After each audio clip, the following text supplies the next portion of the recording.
Kyagulanyi atugambye ajja ate ku mulundi guno munyiivumu ate ku mulundi guno mubi.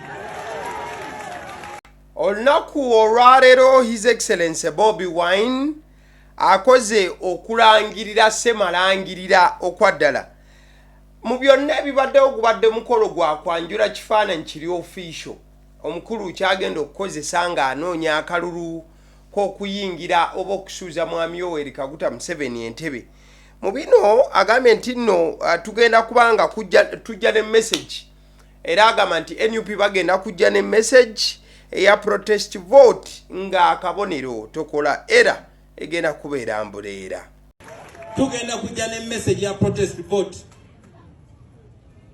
Tubasaba muwagire abakulembeze naddala abo betugenda okujja nabo aba National Unity Platform.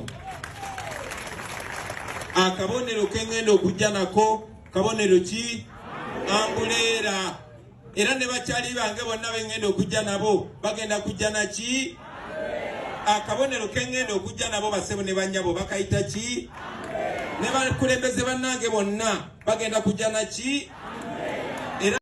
Exactly ngawe kyali mwaka guli ogwa 2021 okuteekateeka mujja kujjukira enteekateeka ya umbrella yatambula here and there agamba nti neera nga luli kigenda kubanga kiddibwamu. Mu kaseera ke His Excellency Bobi Wine ayongedde okubanga agumya abantu nagamba nti akakiiko akasunsula kagenda kubeera nti kamakinga sure buli akwata umbrella asaanidde teri gwogenda kulaba nga ayina umbrella wabula nga yeetyebese agenda kubanga asunsuddwa bulungi mu kamyufu ak'ekibiina ki NUP wabula nga akaabano kanjawulo nti ekibiina abali kakiiko k'ebyokulonda be balina okuba nti basunsulamu n'okulonda abantu abo abagwanidde. Tuyambibwa akakiiko kaffe akasunsula tuli mu kukola n'obwegendereza nga tubataddeko eriiso jjoji okumakinga sure buli akwata ambuleererera baasaanidde byaba alina obwesige agoberera bitukiririzaamu yoyajja kuba amala kulayira nti nze ngenda kubeera muweereza w'abantu sigenda kubeera boosi nze sigenda kulya nguzi sigenda kutunda mwoyo gwange tugenda balayirira maaso gammwe tugenda kwata ambuleere eno tugiwuube kyetubasaba buwagizi bwammwe basebone. Exactly buwagizi bwammwe bwe bubasabibwa here and there ng'ensonga bwoziwulidde mukadeke kamwe ekyo wekimaze okubanga kiggwa. His Excellency Bobi Wine abadde akyayogera waliwo omukadde yazze wamu n'omuvubuka ne balambulula oba ne baleeta mu bujjuvu ekipande kibadde kinene nnyo okuzaama kuno nno nga kubaddeko ekifaananyi kya His Excellency Bobi Wine namukadde omulengera awo ng'afunyiza ekikondo agamba nti kyekyo ekya NUP kyayengedde naffe abakadde tebatulese ebbali tugenda kubanga ate twenyigiramu bulungi bazzukulu wamu ne batabani tulabe nga omwami Kyagulanyi entebe agifuna. So we bamaze okuba nti no baleeta post eno His Excellency Bobi Wine nga omulaba atambudde in a Robert style najja asembere ate wabadde wali posta eno omulaba nga essanyu limuli busanyu. Olunaku olwaleero yazze nga abaggaliddewo ssebo abadde ne ka red beret ako ku mutwe wabula nga abaggaliddewo era ojja kulaba nti posta bagireesa awo mu bujjuvu okulaba nti eronkingi bw'obanga balonkinga ekifaananyi ekiri official nga bwe kigenda okubanga kitambula. Era oluvannyuma lw'okubeera nga kino kikoleddwa omukulu His Excellency Bobi Wine yebaziza banna National Unity Platform oba banna NUP olw'okuba nti bamukiririzaamu nnyo nnyini ddala. I'm offering myself and I salute the National Unity Platform for having trust in me. I will never let you down. I'm going to bring a win again. I'm saying I because as an individual I have to believe in it. But I know that we can only make it together. I have no doubt in the leadership and membership of the National Unity Platform. We are going to win. That is no doubt. Now what we have to strategize about is how to bring that victory home. But we are going to defeat Museveni yet again.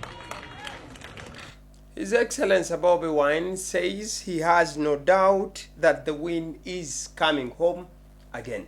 Agamba nti obuwanguzi yagalagaana bugenda kujja. Kati ekifaananyi ekyo kyolaba ku screen kyekijjudde ekitali kiri kyolabye wali kino kyekijjudde. Omulundi guno His Excellency Bobi Wine ekifaananyi eky'omulundi guno kirabaganga musajja ekirevu kyeyongeredde ddala nga bw'okiraba awo ayambadde essuuti anekaanekanye era anyumidde ddala ng'eyeeteekateeka okuba nti atwala obwa pulezidenti w'eggwanga nnyaffe Uganda. Essuuti eno teriiwo mu nsobi wakati weetegereza ateereddeko ddala akataayi akamyukirivu olw'okulambulula nti ayimiriddewo ku lwa red n'ekibiina kya NUP. Colors era ze zaakozeseddwa okubeera nga bawandiika erinnya lye. Kyagulanyi ne liteerwa mu red ate Sentamu Robert n'abeera mu kale yeringa eya blue ali awo oba mugeyo gwe mwayitanga navy blue, then erya Bobi Wine eribeera mu black. Colors ekibiina zonna ne bazimalayo. Ku side wali umbrella weeri National Unity Platform, President, a new Uganda now, people power, our power. Era omukulu olumaliriza n'agamba nti 2026 here we come. Ng'agamba nti 2026 tutuuse tubeetegekedde era tubalina. So His Excellency Bobi Wine agamba nti olunaku olwaleero balangiridde yo poster yegenda okukozesebwa ku mamotoka ku bipande wonna buli we bagenda okuba nga batimba kasita kiba nti kintu kikwatagana ne Bobi Wine ekye bagenda otimba ekitegeeza ne ku ballot paper oba kakonge ak'okulonda ekifaananyi ky'omukulu ekyo kyennyini kyojja okusangako ng'ebbali akabonero waliwo umbrella. Kale bwe tuba nga tuvudde ku nsonga za politics katukomewo eno mu entertainment ojja kujjukira muzimu ku stories enarwaninze nakulazeeko omukulu Abitex ng'alidde obuuka wamu ne bapromota. Mu bimu ku bigambo bya Abitex agamba nti bapromota babaninze mwana mulenzi Eddy Kenzo Msuuza n'abayimbi Eddy Kenzo baakulira ntegeeza aba Uganda National Musicians Federation. Abitex for you.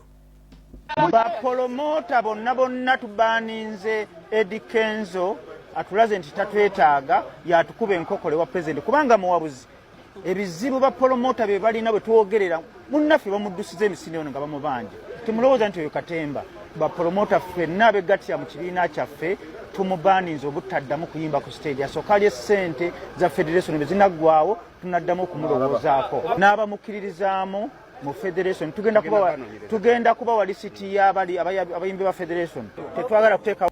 So that is Abitex nga akyogera lunye nti Eddy Kenzo teri kuddamu kuperforminga wantu wonna n'ebiyimbi bye byonna ebya federation tibaagala.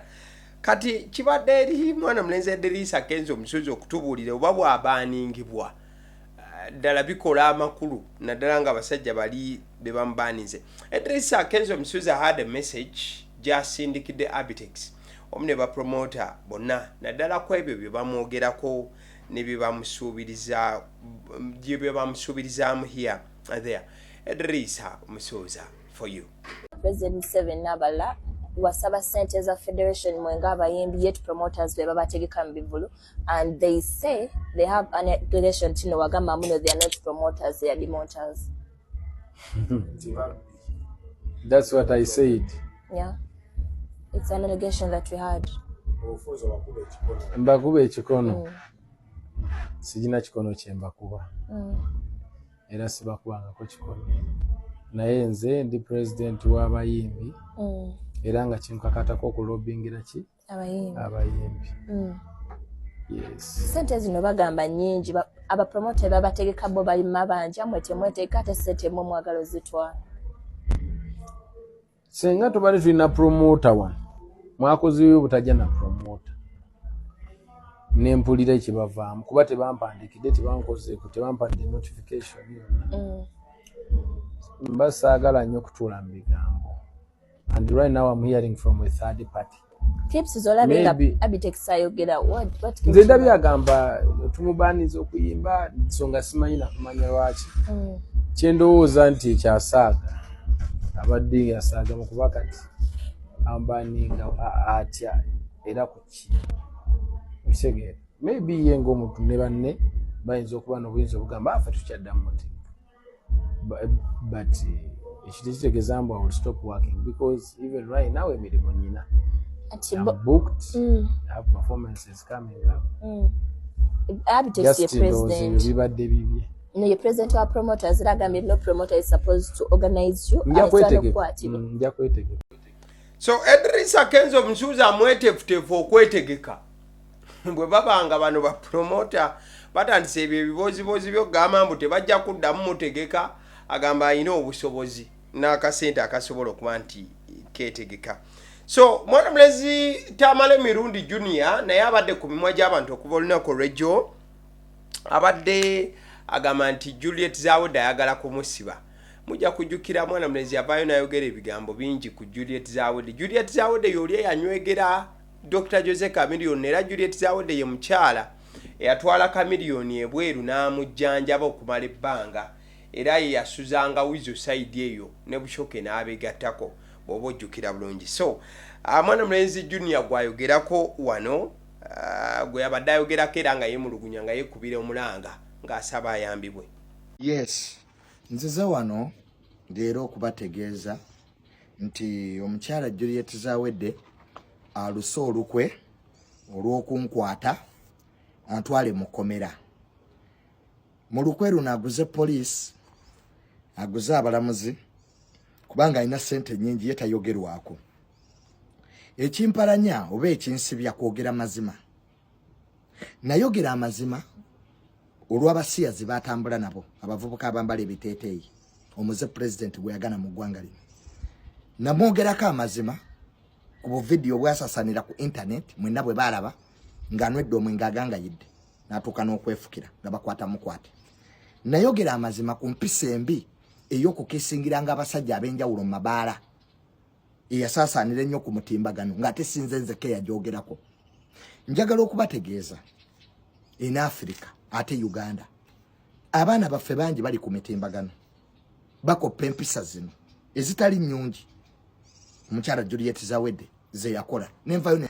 So that was Tamale Mirundi Junior ngali wakati ng'ebintu byemusobedde. Kati mukulu Minister Balaam yavuddeyo n'adefendinga mwana mulezi Tamale Mirundi Junior. Nagamba Mr. Tamale Mirundi Junior, young brother, as Minister of State in charge of youth affairs, you are safe from arrest when speaking the truth for our country's good and the young generation's benefit.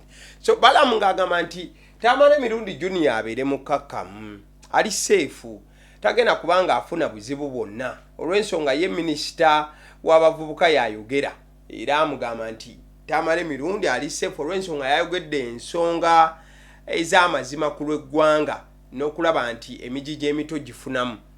Our constitution guarantees freedom of speech. Anti constitution ya Uganda ekkiriza abantu okubeera n'eddembe okweyogerera. Our senior attorney general Honorable Kiryowa Kiwanuka, Director CID Tom Magambo, DPP Justice Jane Francis Abodo, Honorable Justice Minister Honorable Chairman Norbert Mao will not allow that to happen. So nayogera abamu ku banene musige damuzi. Nayogera Attorney General, nayogera ku Director wa CID, nayogera ku DPP, nayogera ne ku Honorable Mao bonna owa Justice ngagamba bano bonna tebasobola kukkiriza Tamale Mirundi Junior kusibibwa. As government, it is our duty to defend the truth. Ntinga government bo mulimu gwabwe okudefendinga amazima.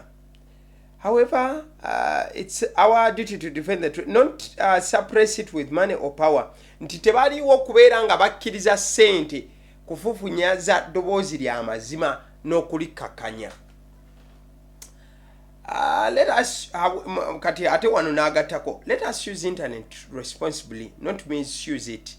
Tukozesa bulungi internet tetugikyankalanya oba tetugikozesa bubi. Madam Juliet Zawode, she is my friend as well. Balaam nagamba nti Juliet Zawode mukwano gwe yenga Balaam. I will reach out to her to seek dialogue with you and any other persons she differs with for God and our country. So omukulu Ssaabavulu Balaam nga minister nagamba agenda kutuukirira Juliet Zawode ayogereze nyiganyemuko naye alabe nti ne Junior ono yennyini bafuna okwegerezeganya. So Tamale Mirundi Junior nako alira avude nga msanyufu nnyo agamba nti bamudduukiridde era essanyu lyalimu lyakuba nti eri muntu asobola kumusiba kati. Yes, njagala okwebaza mwenna bennakubidde gy'omulanga bamaze ne banziruukirira. Njagala okusooka okwebaza pulezidenti w'eggwanga jjajjaffe President Museveni afuga eggwanga lino.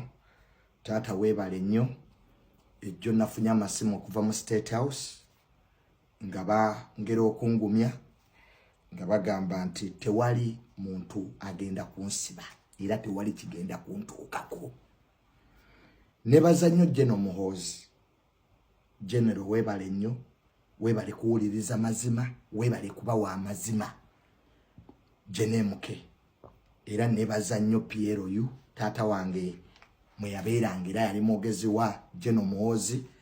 Nafunye obubaka okuva gye muli nga munsaasira era nga mwogera okuŋŋamba nti tewali kintu kigenda kutuukawo. Naye Jenemuke nkwebaza okutulondera Minisita Balamu simanyi kye ndikuwa mu nsi eno kubanga oli muganda wange, oli mukwano gwange. Kwegamba Balamu nkwebaza okuyingira mu nsonga zange era nkwebaza nnyo Jenemuke okutulondera Minisita Balamu kubanga awuliriza ate alaba amazima. Era Honorable Balamu ne ssente yampadde nkwebaza nnyo Honorable Balamu nti at last mwana mulenzi Tamale Mirundi Junior can smile. Nabeerawo nga talinamu na kutya konna. Kale Uganda Police no yavuddeyo ng'eyita mukulu ow'ekitiibwa Kituma Rusoke ne bagamba nti abasomesa ebyo bye mubeereyo ne mukubakuba abaana.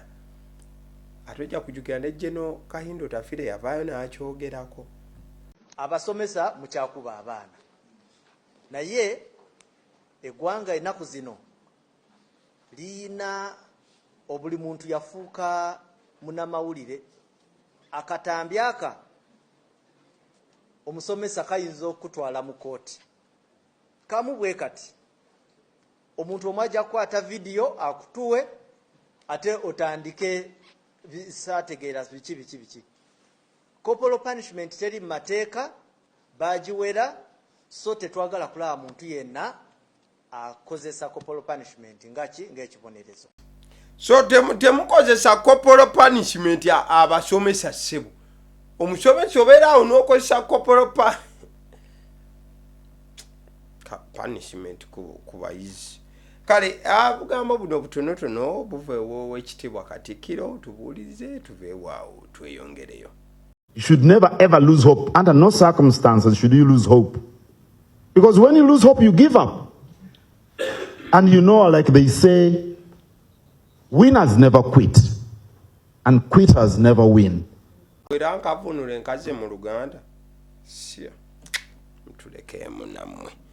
Kati ku screen kuliko ebifaananyi by'abantu babiri. Hajati Kudusumu ne Haji Ntale. Abaana batandise okubungeesa eŋŋambo mbu essaawa yonna Hajati Kudusumu Haji Ntale katimbu engeri akira mu dokita akira teyali dokita yali yinginiya naye nekyayinginiya baali bayomba mbukati engeri yinginiya akira mu gye baamunaabira mu ngalo ne bamugamba genda fawano gwe yinginiya akira twala eri tisaawa yonna kyokka mbu ate katimbu nno mbwaja Tikulusumu oyo yasooka vuma mbunoono mbutalina ssente kyokka ag'omunkubo mbukati ate avumanga oli nti talina ssente kati mbwaja ati buli watunulira Haji amulaba nga Haji kati ssente Haji nga ekisente kingi nnyo mbu wamutunulira Haji alabika ssente njereere mbu era we muteegendereze kwega ebigambo bwadakala ababyogera nga tebikutuka bulungi bagamba ati ku Lusuumu bw'ate essaawa yonna tuyinza olwa kigoze essaawa yonna entamu muzitegeke piraawo ayidde mwe mumanyi n'ebigambo byammwe kale waliwo emboozi gye nazze wano ne mbabuulirako but I think let's get a little bit in detail. Waliwo omwana omulenzi omuto abadde asomera ku ssomero lya Mbale High School. Omulenzi ono bamuyita Wasike Shafiki. Yazaalibwa ng'ennaku z'omwezi 2 Ogwokubiri omwaka 2006. Yafudde ng'ennaku z'omwezi 28 Ogwomusanvu omwaka 2025. Ekitegeeza nti omulenzi abadde muto nnyo. Ngera bw'oyinza okulaba ekifaananyi ng'ali mu uniform. Mwana mulenzi ono omuto. Uniform eya Mbale High School. Omulenzi ono yafudde. Wabula mu kufa kwe teyalwadde nti yabadde mulwadde bamujjanjabidde ebbanga. Waliwo embeera yali ey'akavuvuŋŋano wakati we n'ebibinja by'abavubuka abava ku masomero amalala. Yabadde asomera ku Mbale High School. Akawungeezi ka Mande we wasuubirwa nti embeera yonna yaliwo bwe yagenda maaso wali ku Amber Store mu Industrial City Division Mbale. Era akavuvuŋŋano akaaliwo mwana mulenzi amanyiddwa nga Wasike Shafiki mwe yaluguliramu obulamu oba mwe yafiira. Okusinziira ku bantu ababaddewo era abalabye n'amaaso gaabwe bagamba nti wabaddewo olutalo lw'okulwana wakati w'abayizi. Ekiwayi ekimu bayingira mu lutalo ne batandika okuba nga balwanagana. Ssaawa nti zaalinga 11 ez'akawungeezi. Era akavuvuŋŋano ako okulwana okwaliwo Wasike mwe yafiira.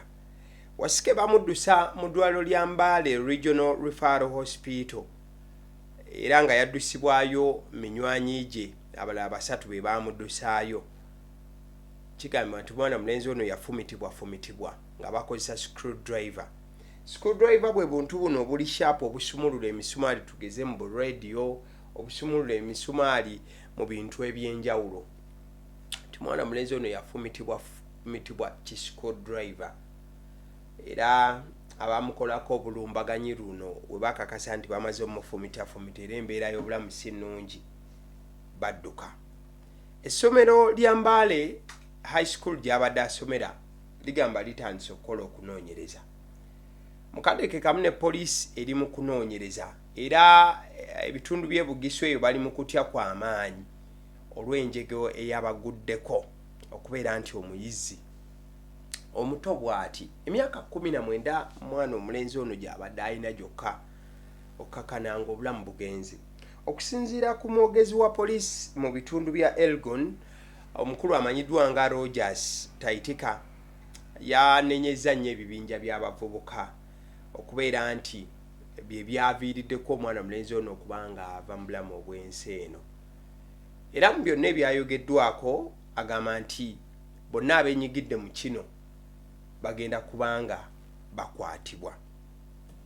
Okusinziira ku kunoonyereza okwakoleddwa Embale eyo nti waliyo ebibinja by'abavubuka abali mu Mbale City. Ebibinja ebizibu ennyo naye ng'ate bayizi basoma. Ne nti ebibinja by'abavubuka biri deedire n'okusinga omuntu kyayinza okulowooza. Mu bimu ku byogerebwako bagamba waliyo akabinja akamanyiddwa nga Street Hunters. Tuwaliyo akabinja akalala akamanyiddwa nga The City Takers. Waliyo era akabinja akalala akamanyiddwa nga Street Kings. Waliyo abeeyita ba Virgin Hunters. Waliwo abeeyita 72 Evils. Waliwo abeeyita Black Market. Waliyo abeeyita B13. Waliwo abeeyita City Maje n'obulala bungi. Kati amannya g'ebibinja bino abagategeera batya ng'ate tebali kitundutundu ku bibinja bino. Bagamba nti amannya gano abaana bagawandiika waggulu ku mirabba mu class, mu toilets ne mafumbiro na buli kitundu ku bisenge mu ssomero. abamu osanga never forget city hunters, never forget street kings, never forget virgin hunters, never forget 72 evils. Abasomesa okutandika okunonyeza ne bamanya nti buno nno bubinja bw'abaana abayizi wabula nga baliwo okubeera nga bakola akavuvuŋŋano.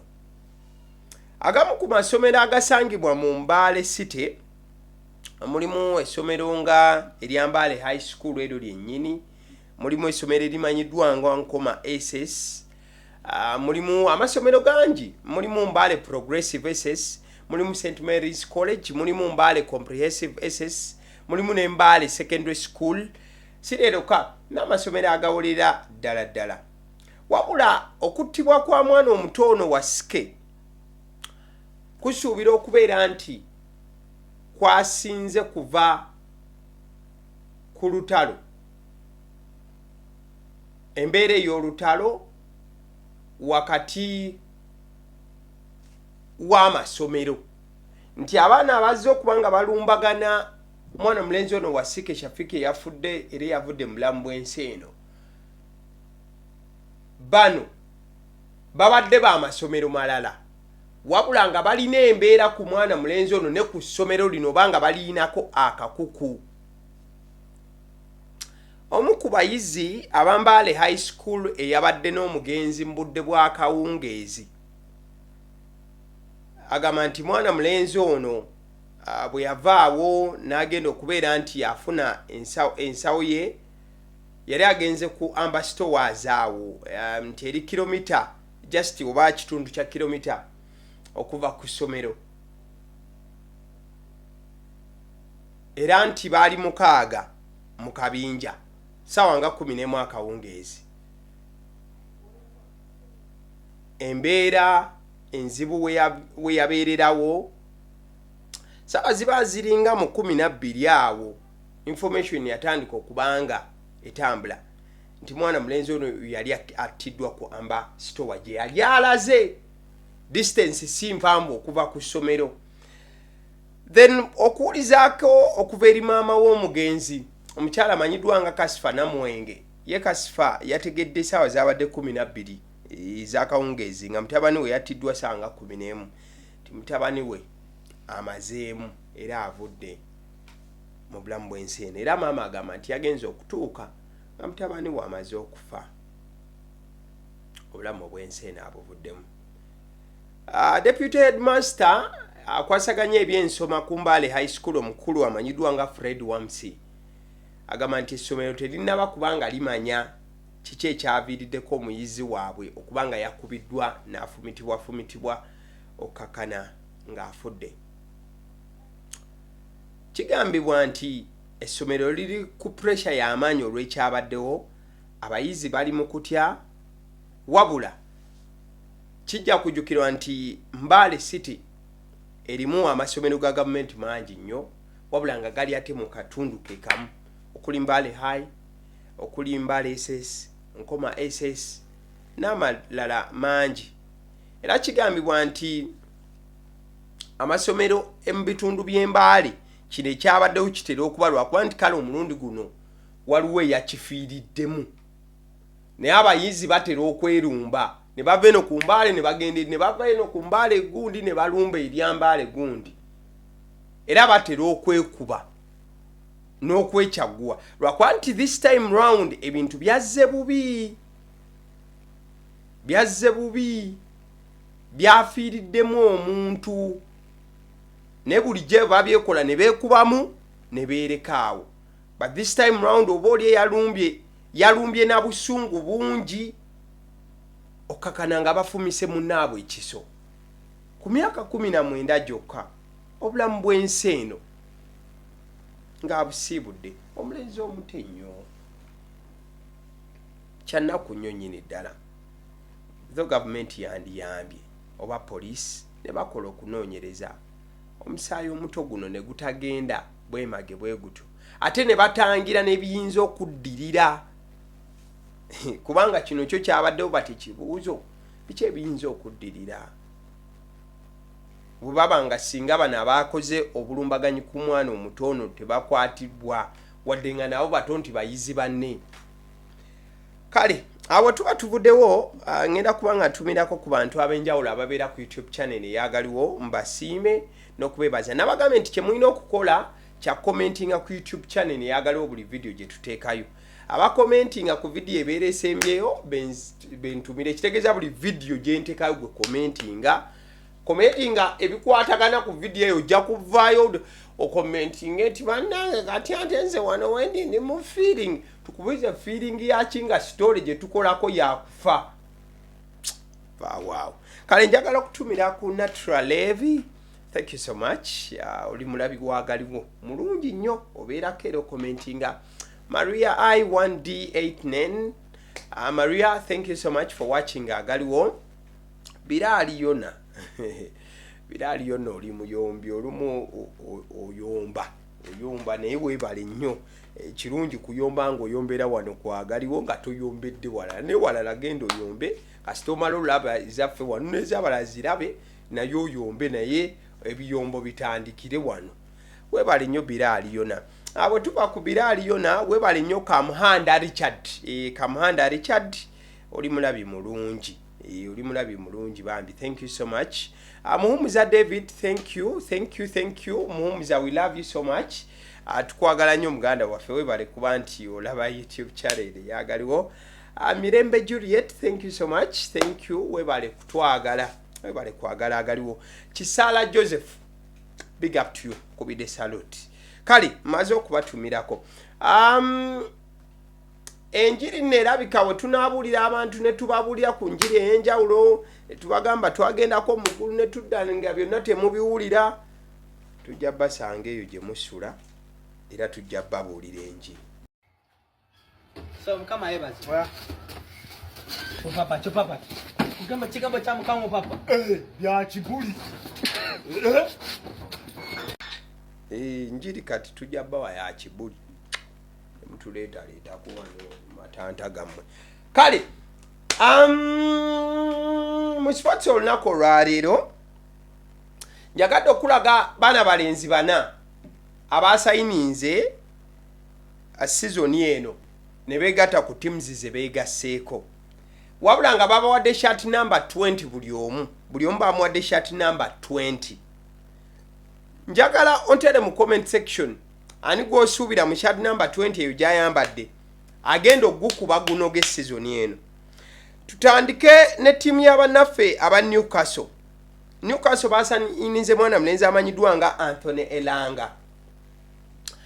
Elanga yasayinize ku Newcastle bamuwadde shirt number 20 mwana mulenzi ono yavudde wali mu ttiimu y'abannaffe aba Nottingham Forest ate nga yaliko omuzanyi wa Manchester United mwana mulenzi Anthony Elanga so from Manchester nakubako awo ku Nottingham kati bamusayinize ku Newcastle bamuwadde shirt number 20 bwetuva awaawo waliwo mwana mulenzi amanyiddwa nga Noni mwana mulenzi amanyiddwa nga Noni Madueke mwana mulenzi amanyiddwa nga Noni Madueke yasayinize for Arsenal era shirt number osobola okuba nga ogiraba gye bamuwadde mwana mulenzi Noni Madueke bamuwadde shirt number 20 okuba wali mu Chelsea gye yavudde ne yeegatta ku Arsenal so what do you expect Noni Madueke is going to do at Arsenal mwana mulenzi omulala amanyiddwa nga Muhammad Kudus